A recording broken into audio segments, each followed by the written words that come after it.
Well, welcome to another book lunch, the Journey of an Aesthete podcast. And that was a little, well, it's the theme to the book lunch that I wrote this year or last year rather.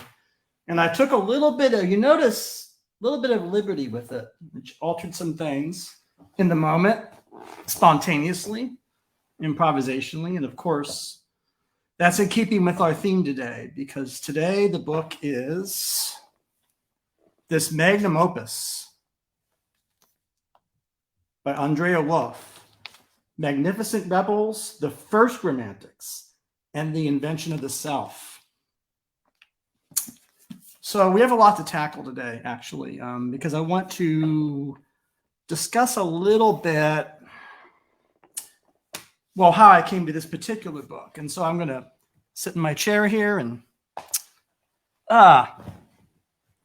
hope everything is clear and everything is can hear everything. And I came to this book because I personally have been interested in this subject. I would dare say close to, I want to say 30 years.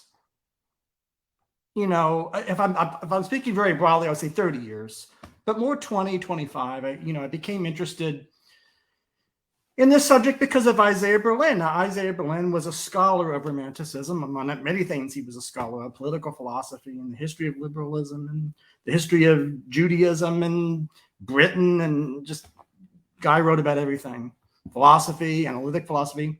He wrote he delivered some lectures at Mellon University in the 60s. About Romanticism, and they were very influential lectures. And I am actually, before we get to Andrea Wulf's wonderful book, I'm going to play a little piece of, you can hear Isaiah Berlin speaking, archival audio of him speaking about Romanticism. And I actually myself wrote an essay 20 years ago, inspired by Isaiah Berlin. And the title of this essay was, "We Are All This Romantics Now." Remains unpublished. I've never posted it anywhere. I don't plan to, although some of today's lunch is going to get into some of the themes in that paper that I wrote.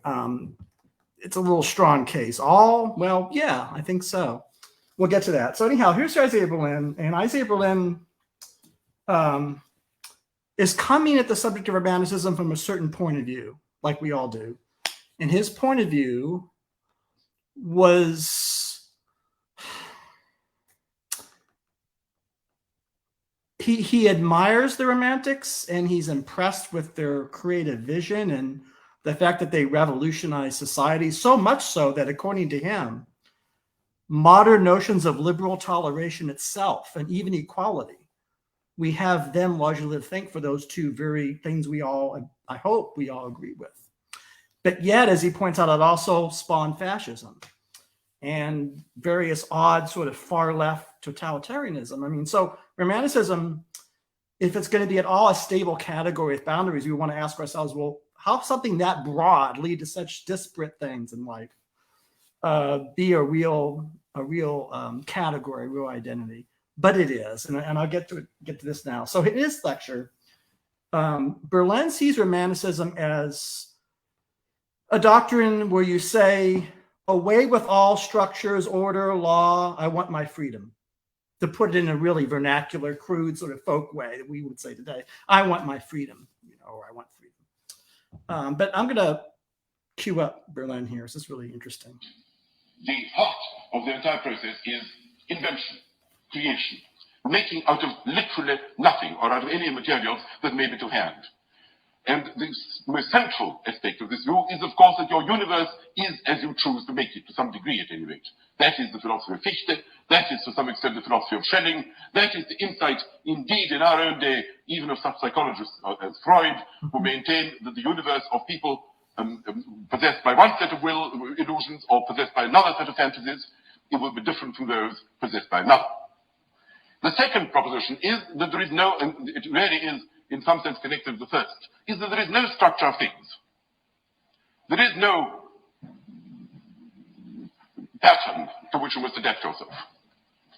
There is only, if not the flow, the endless self-creativity of the universe. The universe must be conceived of not as a set of facts, not as a pattern of events, not as a collection of lumps in space, three-dimensional entities bound together by certain unbreakable relations, as, for example, taught to us by, say, physics, chemistry, and other natural sciences. The universe is a process of perpetual forward self-thrusting, perpetual self-creation, which can either be conceived of as hostile to man, as, say, by Schopenhauer, or even to some extent by Nietzsche, which will overthrow all human efforts to trick it, to organize it, to feel at home in it, to make oneself some kind. That's just a little taste of Berlin's. And again, I've said this before. I'll say it again. I consider Isaiah Berlin one of the great orators of the 20th century. His elocution, his speech, the way he spins sentences. I mean, that little paragraph is a masterpiece of invention in English prose, which is his second language after all. He's from Riga in the teens, in Russia. And he took to, as I've said before, he took to England, and he was an Anglophile.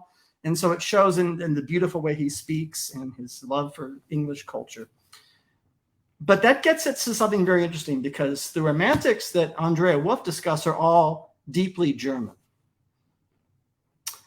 And it's interesting. And so I think part of Berlin's ambivalence is Berlin as both a secular philosopher and a Jew in the early to mid 20th century is very worried, of course, about this sort of maybe overtly mystical, overtly irrational sort of, emotions that no matter what, total freedom. He worries, he's thinking about the events of the 20th century and the dangers of that. And so he's worried about that. And so I think there's a sense in which, although Berlin is a great chronicler of the Romantic movement, he has some blindness.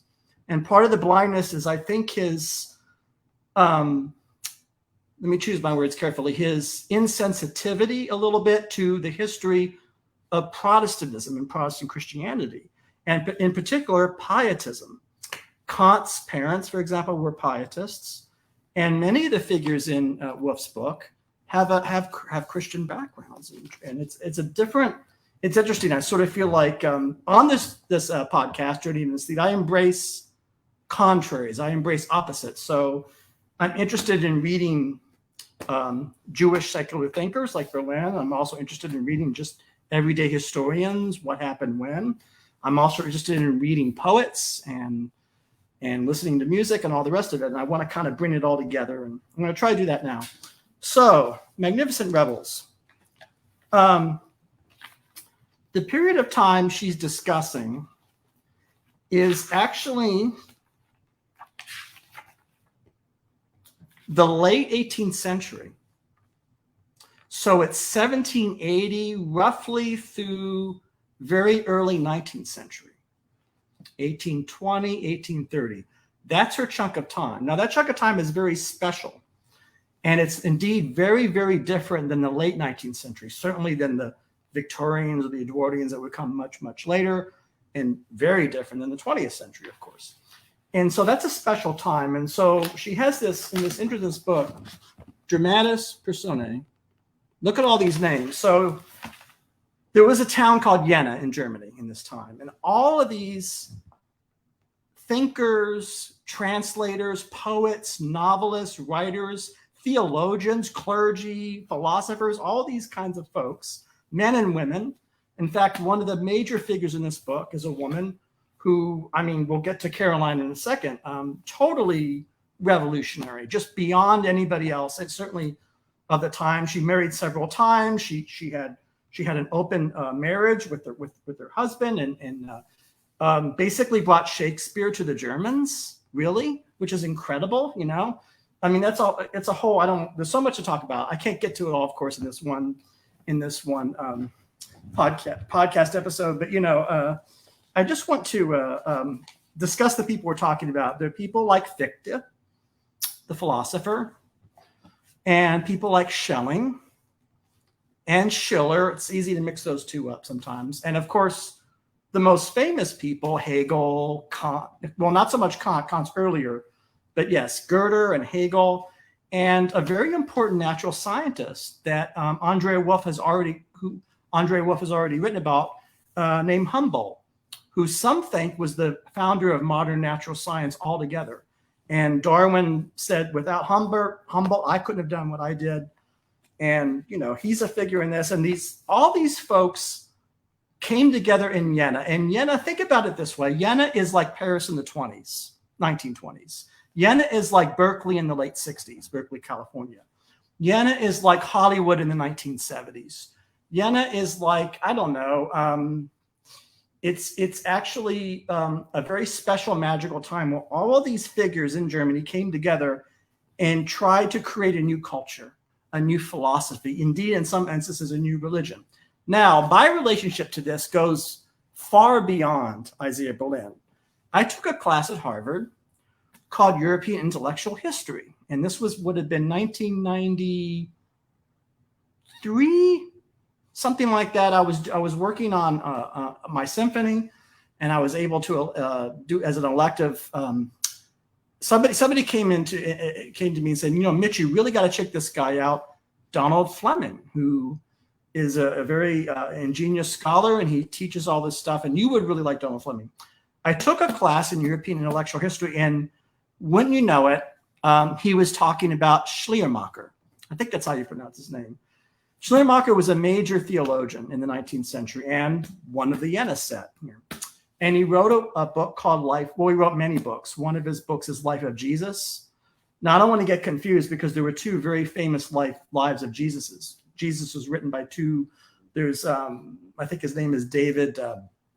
I forget. Anyhow, he was one of the major figures, Schleiermacher, who was trying to sort of portray to the world, you might say, a more modern, contemporary, progressive Christ. And so I said to Donald Fleming, I said, you know, I should read this book. And I ended up writing a paper on not only on Schleiermacher, but also on George Eliot, the novelist, because Marianne Evans, because guess who translated Schleiermacher? George Eliot. She did that in between writing Middlemarch and Mill on the Floss. And so that's interesting. I would love to do a whole episode just on George Eliot. She's a deep thinker, and that's a whole, again, I want to stay on topic as much. Well, at Journey of Aesthete, you know, we're going to talk about a lot of things, so things will come up. So I just want to cut into a portion of the book where Andrea Wulf, now there's a lot of dramatic scenes in this book, and to give you a taste of how she dramatizes the personalities. Hold on, she disappeared. We're over here. This is her description of Fichte, who was a big philosopher, a guru, almost like the self-help guru / popular public intellectual philosopher of Germany in this period of time. And this is her description of Fichte. So Andrea Wulf, I give you enormous thanks for writing about abstract ideas in a relatable way that can communicate. Well, you'll see what she does. There was nothing gentle about Fichte. He thundered, insulted, and showed, paying no attention to subtleties or refinement. He stopped rather than walked, every step an affirmation of his very existence. He ate his snuff tobacco rather than inhaling it. At parties, he would suddenly jump up in the middle of a conversation and leave with the words, I haven't written my Louis D for the day. I need to write a page or two, good night. In his simple and often dirty clothes, filthy and disgusting in the words of one acquaintance, he might have looked graceless next to the other professors who dressed in colorful silk waistcoats and spotless white shirts, but the students didn't care. They were in awe of this combative professor who had climbed down from the lofty ivory tower of philosophy and seemed to be, quote, rooted firmly to the ground, to earth. By the time he walked into Jena, Fichte no longer believed in Kant's thing in itself. Now, this is an important development. So Fichte had studied Kant and was influenced by Kant, but he put his own spin on it. And his own spin on it had to do with something called ich. I-C-H. Is it itch? Ick? I don't know. Look, this stuff's important, but let's get to this. So it has to do with the external world. And according to Fichte, the non-ich was everything which is different from and opposed to the ich. And so it's this kind of abstract notion. Now, Let me bring this down to earth. What excited these students about Fichte is that he's saying your internal stuff, your emotions, your feelings, your dreams, your hopes, ideals, not only are these real, but they're maybe the most important thing. And in the context of 1780, 1790, 1810, 20, that was revolutionary. It really was. And here's a quote from Fichte. He says, "Gentlemen," eventually there'll be women, we'll get to that. The feminist Caroline, we'll talk about her in a few minutes. "Gentlemen, go into yourselves," Fichte shouted at his students. "We're not here to talk of anything external." Does this sound familiar? Reject the external, reject the worldly. Doesn't this remind you of some of the sort of the more fringe doctrines of the 80s, 70s, 80s, and 90s of the last century? Interesting. Asceticism. "We're not here to talk of anything external, but rather about the internal self." He would then watch the young men shuffling about in their seats, some gazing intently on the floor, others closing their eyes in concentration as they pursued their icks. "Gentlemen, think about the wall." Now, what he would do is he had this weird sort of therapy experiment, although there wasn't therapy then. I'm using anachronism. That's a term from many centuries later. But it was sort of like that. He would have them stare at the wall and meditate. And he had this exercise, a very strange thing to do. A strange thing to do in a university. So in Germany. So this is I don't know. It's fascinating. But that gives you a sense of Andrea Wulf's biographical skill in bringing these people to life. But also, here's what she does that's, to me, even more important than that. And that she actually makes clear concepts and categories. So the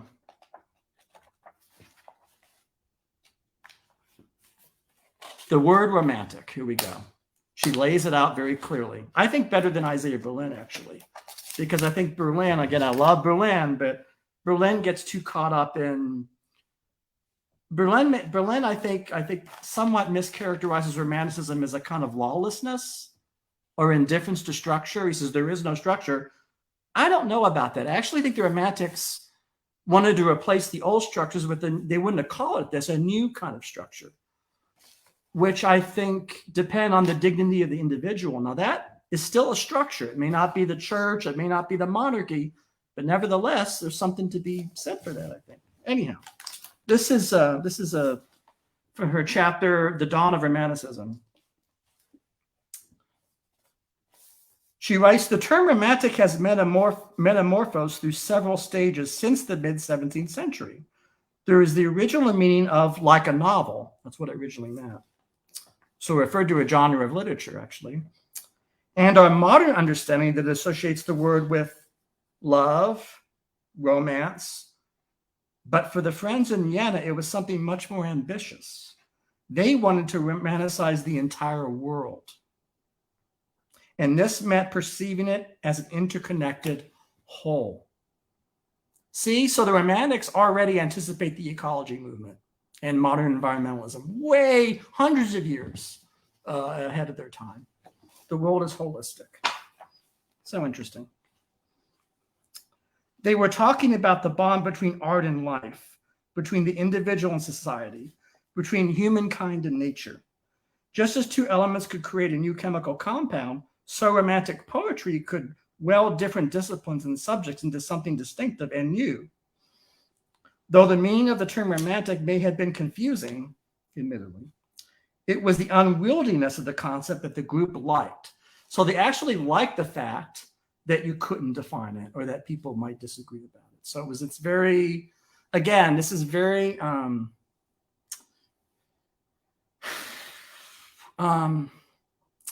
see, I'm trying to find the word. So it's actually kind of a very, the feelings come first. You know, it's a little bit like, you know, don't pin me down. Or, you know, there's that Wordsworth poem, to dissect is to murder, right? So it's that, a little bit of that spirit. At the center of everything was poetry, but not poetry as we understand it today.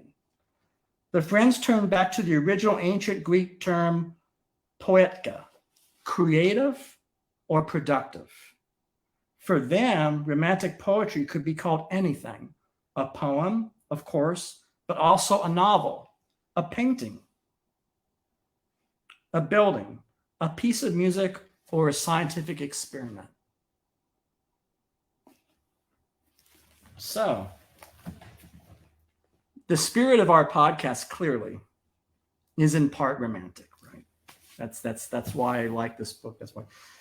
So I want to reflect now on some of the biographical elements. Now, there's I've mentioned this early proto-feminist Caroline Boehmer Schlegel Schelling, who lived from 1763 to 1809, and was like a muse to this group, to this Jena set. And she's really, really interesting. Like, I don't even think I can do justice really to her. I mean, again, you should get this book because, you know, but one of the many things she did is she defined a vision of being a woman that was really, really, I think, ahead of her time and has a lot of resonance with the early 20th century in the English-speaking world, you know. And of course, I mentioned Shakespeare. She brought Shakespeare. I'm trying to find the passage where she said Shakespeare's the key to everything. And she really believed in the genius and importance of Shakespeare, not just as like entertainment, but as like kind of the way we view Shakespeare now, I might add. And it's interesting. I think she translated like many of his plays. And at that time, a lot of people in Germany in general had never even seen Shakespeare or read Shakespeare. And so that was very important. She married twice. She first married Schlegel and then Schelling, and so she had two husbands. And then, you know, the book closes with the French invasion of Germany, which some of these folks actually supported, interestingly enough. Their country's invaded and you're for the invaders. Well, France was seen as the symbol of modernity and progressivism and liberalism and democracy. So that's how, again, it's interesting. So this is a huge saga of the early 19th century, and it's well written and it's relatable. And hats off to Andrea Wulf for writing something so important. And as you can see, these ideas that she discusses are so resonant and similar to what a lot of folks believe and think today. I think that's interesting.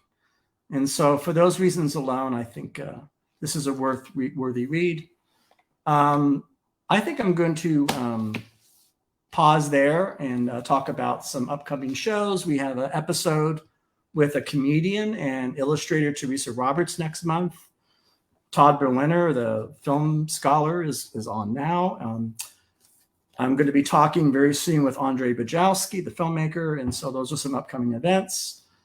I hope you've enjoyed my my admittedly a little busy, dense discussion of Andrea Wulf's magnificent Rebels, and support good authors and get this book. All right, thank you. Have a good week, rest of the week.